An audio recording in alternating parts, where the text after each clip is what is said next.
So we're back in the hallway where the 14-inch sun tunnel is going to go. We have a pre-made template. We just cut it out of cardboard, and the instruction booklet tells you what size to make. Stick it on the stay that's there.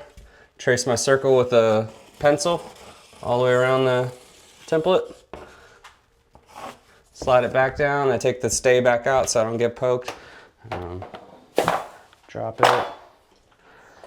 We just use a regular jab saw.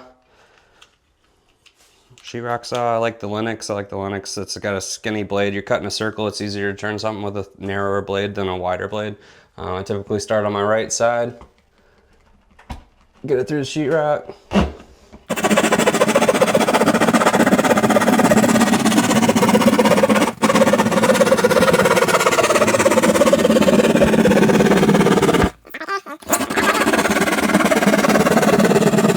Where I go to finish the hole, I don't drop the plug inside the home. I know I've got a light in front of me. I always put the plug back in the attic space. That way, if the homeowner needs a ceiling color paint, they have a plug in the attic space, or if someone moves in later and they don't like the sun tunnel, they can patch the hole back.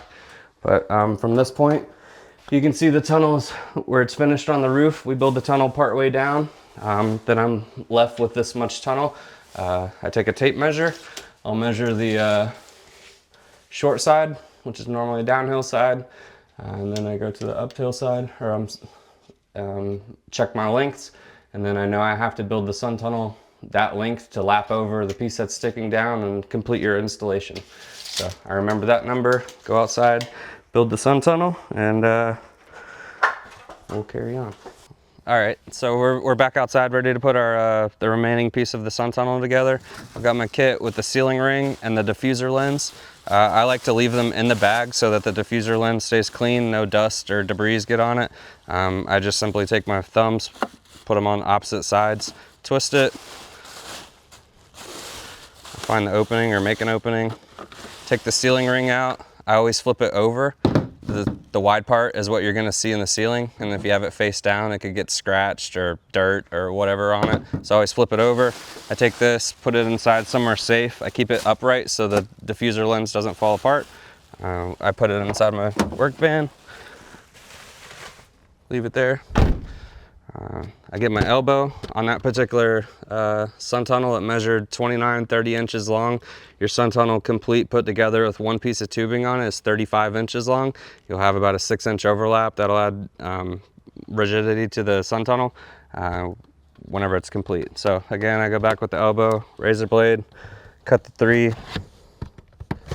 lines, cut the sun tunnel free from the liner. If you just simply pull on the liner, it will pull the liner out from in between where it articulates, and sometimes the elbow could fall apart. Pull the liner out, keep my hand out of the sun tunnel.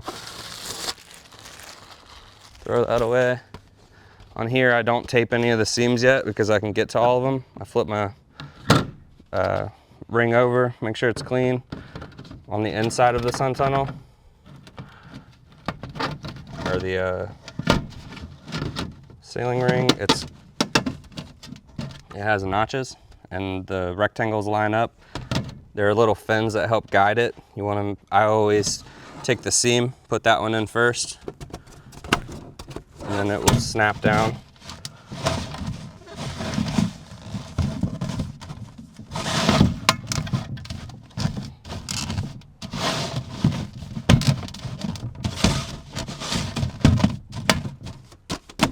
On there.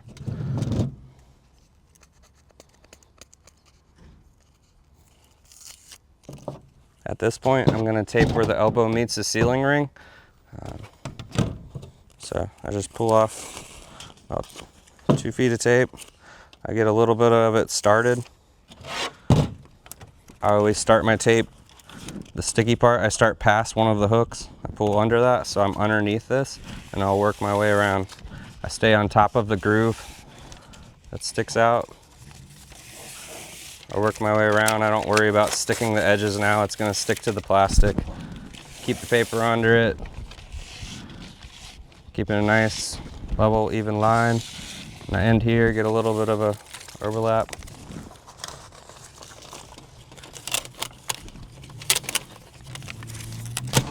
paper on tape tour. So we'll restart.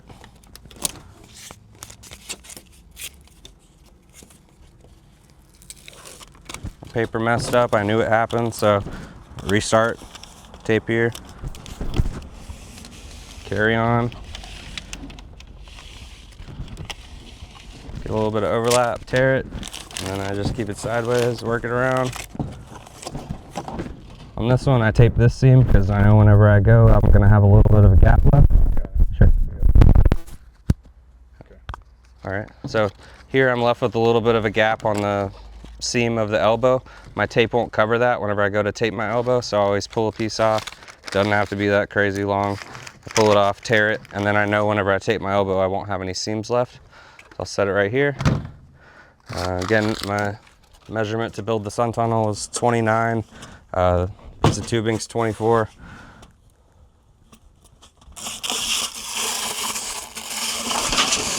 Strip the liner.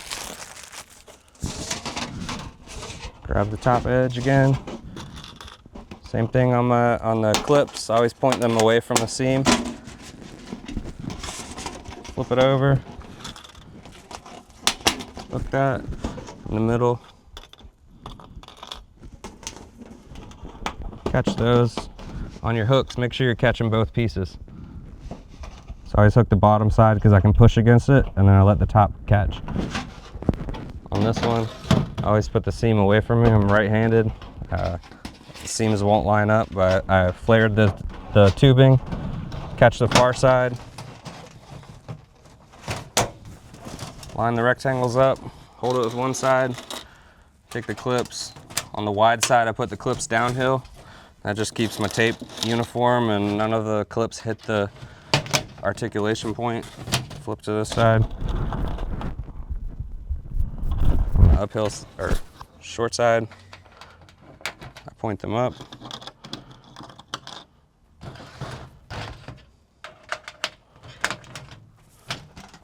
At this point, I scrunch the tunnel back together, and then I'll hold it just like this. Take a little bit more tape,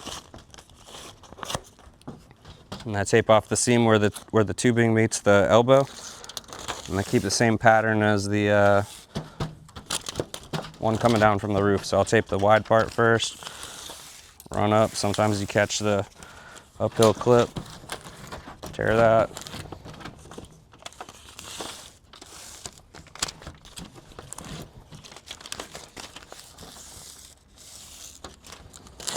Overlapping to catch the top part of the clip.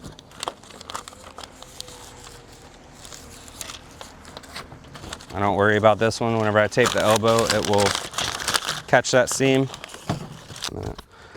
So I finish taping off the last seam. Typically it doesn't catch the bottom part. I'll hook.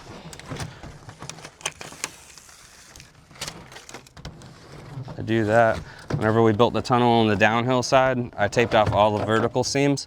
On this one, the bottom piece in the ceiling is going to overlap what came down from the roof. And in order to do that, it needs to be larger than what's coming down. So I don't tape this seam. If you did and it was scrunched, you wouldn't be able to get it over the sun tunnel. So at this point, I pull it apart. I know my sun tunnel was 29 to the where the sun tunnel stopped. This piece is going to overlap about 6 or 8 inches. It's very difficult to get the clip over top of the existing sun tunnel coming down, so I will pull this top clip out, hang it right here where my piece is left exposed, and then sometimes you'll have a little bit of extra tape. The sun tunnel kind of bows in without the clip in it, so we take a piece of tape. I'll avoid this, and I kind of add a little bit of rigidity to hold the sun tunnel open. Doesn't have to be anything too crazy. And just that piece will help hold it, so as you guide the sun tunnel up, it will keep its flare and flare over what's coming down. But that's how you put your bottom piece together. All right, so we're back inside, we're ready to finish up our tunnel install. I always look up at the sun tunnel, and I know I've got to create an angle to match what's coming down from the roof deck. Before I do that, I always verify my spinouts are closed tight to the ceiling or to the ceiling ring. On this, much like the roof angle, we always push away from us. You don't need that much of a an angle, but you can see if it were flat, it goes to an angle. Other than that, stick the sun tunnel up in there, try not to hit any of the ceiling. I like to wear sunglasses because you're adding light to a room and it's sun coming down. So I'll stand on there, hook the sun tunnel, slide it up. I match the angle in the ceiling.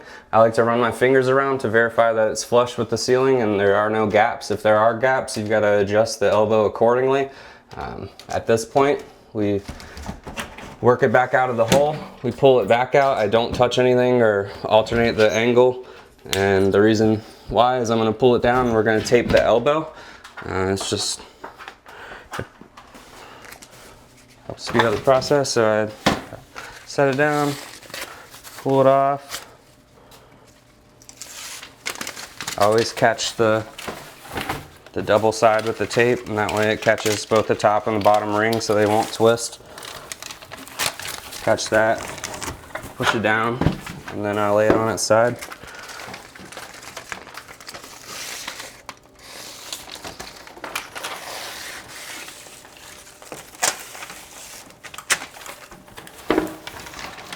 And where I taped it, that caught that seam.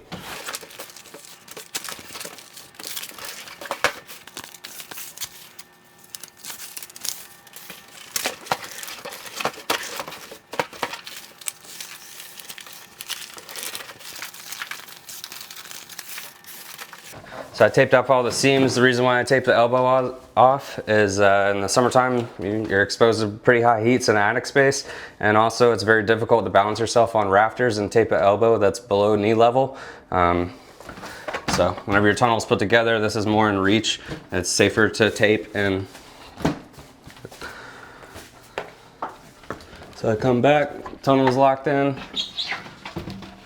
put my sunglasses back on. Take a drill, I always stick it in my legs just like that. I like to take the seam side and hook the sun tunnel that's up there. The seam allows it, or this tunnel is scrunched together a little bit just because the clip's not in it. I always hook that side, slide the sun tunnel up, kind of remember about where it is. You can see it's flush with the ceiling as you go up.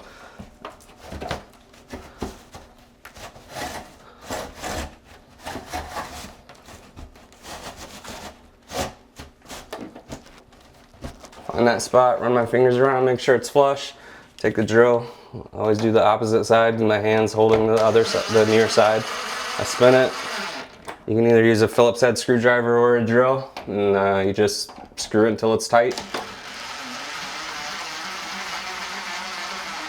You can hear my drill tighten up.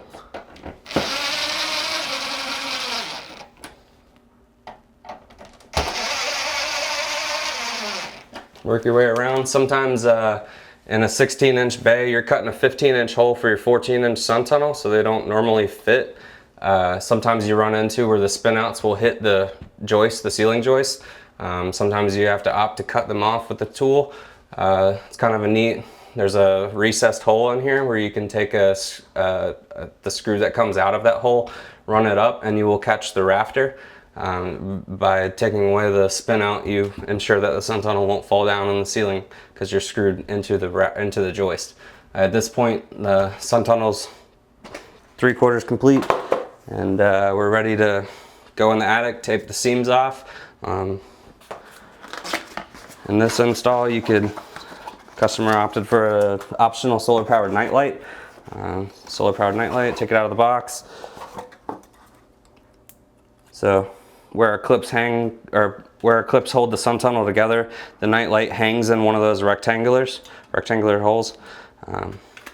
So as it's hanging in there, the sun gathers through the solar panel, charges 2 rechargeable AA batteries. Remember to pull this tab out. You don't have to take the cover off of the battery pack, it just slides out. Typically whenever I show customers, it won't light up unless the panel is covered. So I always cover the panel on the side of my body and wait for it to illuminate. it will illuminate. I always show the customer that it has an option. It comes as a switch. It's not noticeably different. So always switch it back to the factory settings. Tell them that as a rechargeable, 2 rechargeable AA batteries. In the future they'll need to be changed. The light's got a 90-day warranty. Batteries are lasting about 5 years or so. It is a directional light, so it's wedged. I typically point them towards where a person is traveling. But it hangs inside one of those rectangles, square. We've got this one pointed towards the hallway. You can kind of see it in the sun tunnel. And at that point, we're ready for the light diffuser. So the light diffuser, I'll keep the bag on because my hands are dirty and it's clear. So I'll keep this on. I always show customers that the 14 has 4 little bump outs in the ceiling ring. The 10-inch tunnel has 3. I'll tell people from the underside whenever it's installed, I look for these, and I'll typically line up my ladder straight across from one that's in the ceiling ring. It's funky being on the ladder without your hands in order to service it, or if you wanted to take the night light out or change the batteries or just clean the sun tunnel out, to line up from one of those rectangles. So I'll take the rectangle, stick it in there. It's a circle, so it goes in the circle. I make sure that it's flush across the top. Give it a twist. The sun tunnel's got a stopping point on it. I stop at that point. I always show the customer how it goes on and how it comes off if they ever have to service it. So again, I'll line my ladder up straight across from one of the rectangles, grab it on the opposite side, and this allows you to get a little more strength. I stop it, pull it down. The diffuser lens is 2 pieces. So I show the people, be alarmed that it's 2 pieces and it could fall. Or if you go to clean it out in a sink or trash can, don't be alarmed if it falls apart. It's kind of neat. It's got a little ledger that it sits on, so it's recessed. And I always show the people that the lens sits on there. It's flush across the top. Piece of Mylar covers the decorative ring in the ceiling, and you're good to go. The diffuser lens has a little bit, like about 1 inch air gap, and that provides a heat exchange where all the heat exchange is trapped within the attic space, so there are no heat gains in the room that the sun tunnel is chosen to be in, and you're good to go. All right, so we're in the attic space where we completed our sun tunnel. I've got the seam exposed, so if we cut the light, you could see light escape. If I don't tape that off, bugs could enter. The full light amount is not traveling through the sun tunnel. So whenever I built the sun tunnel, kept the clip out, I pull this tape off. I won't pull it off the other side, kind of scrunch it together.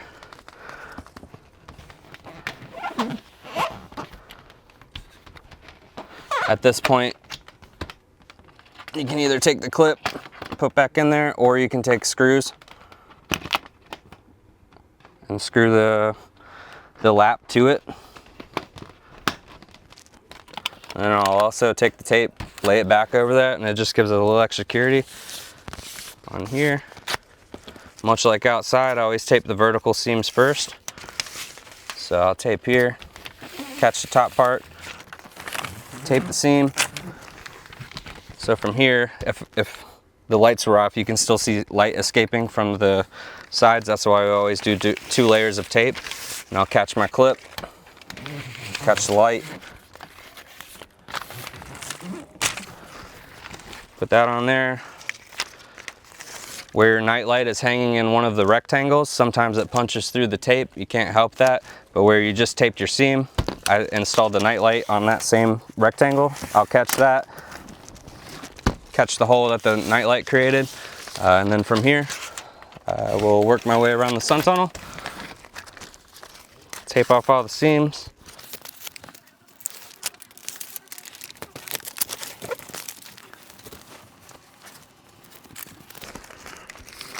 By taping the elbow first, it allows me not to have to bend over and balance on the ceiling joists or rafters. Just extra security. I only have to tape these 2 seams. And we're ready to go. After all the seams are taped off, pick up all my trash. I fluff the insulation back around the sun tunnel so there's no temperature changes, anything like that. Stay on the rafters.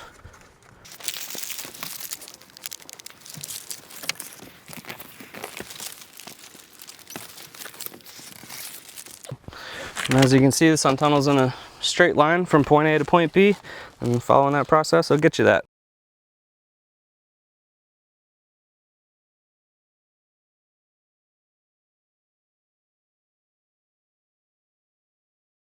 Well, thank you, Scott, for that installation training.